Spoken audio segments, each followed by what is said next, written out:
danışar.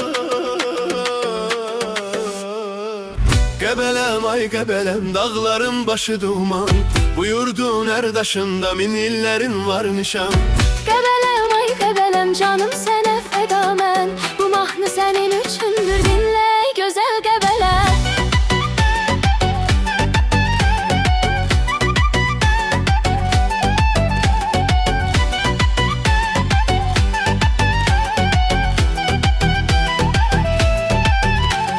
Nohur gölündə səhərlər sükutla gün oyanar. Yeddi gözəl şəlaləsi dağdan dağa nəğmə çalar. Ucuqdurca çaxlayar, qayalardan səs salar. Bu torpağın hər damlası könüllərə yol tapar.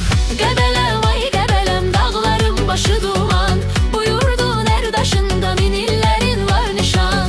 Qəbələm ay qəbələm, canım sənə fəda mən. Bu mahnı sənin üçündür, dinlə ey gözəl Qəbələ.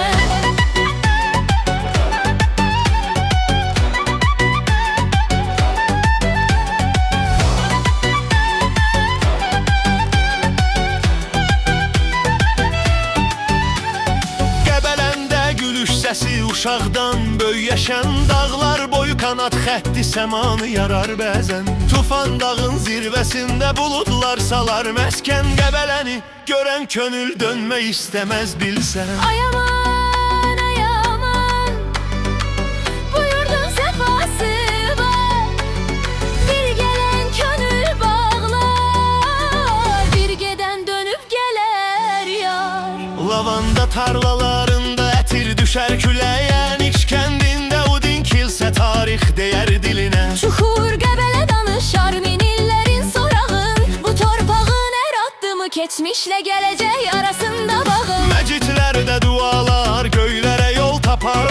Muzeylər tarix açar, hər daş söz danışar. Bazarları bərəkətdir, kəndləri halal zəhmət. Çayları axar lay lay, bu Torpağın məhəbbət, bu torpağın məhəbbət.